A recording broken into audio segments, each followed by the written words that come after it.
साहिली मुआशरों में रस्म व रिवाज सिर्फ रिवायत नहीं होते, बल्कि दिलों को जोड़ने का जरिया भी बनते हैं। साहिल पर बसने वाले मीर बहर हों या मल्लाह, उनकी ज़िंदगी समंदर के साथ जुड़ी होती है और इसी निस्बत से उनकी अपनी मुनफरिद समाजी रसूमात भी होती हैं, जिन्हें वो बड़े फ़ख्र और शान से मनाते हैं। इन रिवायात में एक अहम रस्म नई कश्ती को पानी में उतारने की है।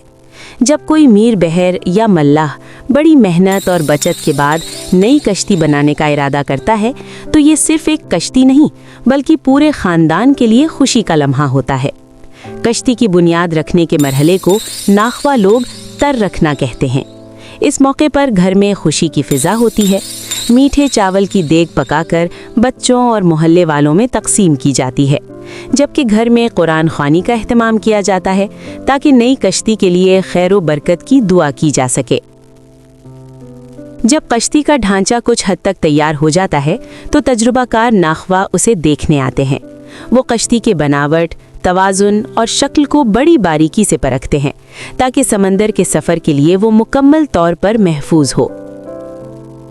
बढ़ई का काम मुकम्मल होने के बाद माहिर पेंटर को बुलाया जाता है। वो अपनी महारत से कश्ती को रंगों से सजा देता है और कश्ती का मुंतखब नाम निहायत खूबसूरती से उस पर तहरीर करता है। ये नाम कश्ती की पहचान और मालिक के ख्वाबों की अलामत होता है। कश्ती को पानी में उतारने से पहले उसकी बाकायदा रजिस्ट्रेशन करवाई जाती है। मुतालिका इदारे का नुमाइंदा कश्ती की पैमाइश करता है और उसके सरकारी कागजात तैयार करता है, जिन्हें मकामी ज़बान में कोल कहा जाता है।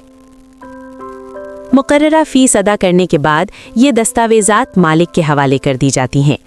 इस अहम दिन से पहले तमाम रिश्तेदारों, दोस्तों और अजीज़ों को मदऊ किया जाता है। जब कश्ती को समंदर के हवाले करने का लम्हा आता है तो दुआएं की जाती हैं, खैरात तकसीम होती है और खुशी के नारों के साथ कश्ती को पहली बार पानी में उतारा जाता है।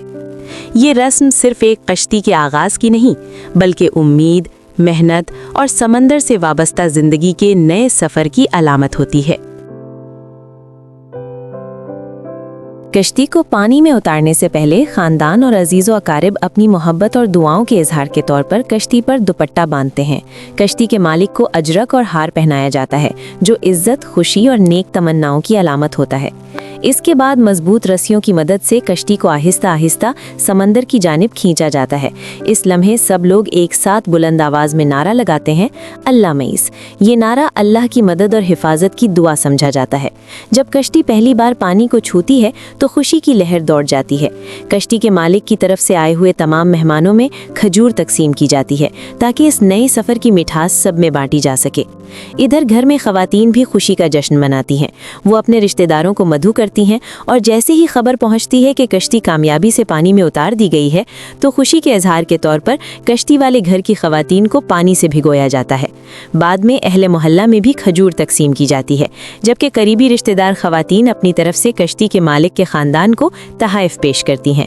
यूँ नई कश्ती का पानी में उतरना सिर्फ एक पेशावराना मरहला नहीं, बल्कि पूरे साहिली मुआशरे की इज्तिमाई खुशी, दुआ और सकाफती शनाख्त की जिंदा रिवायत बन जाता है।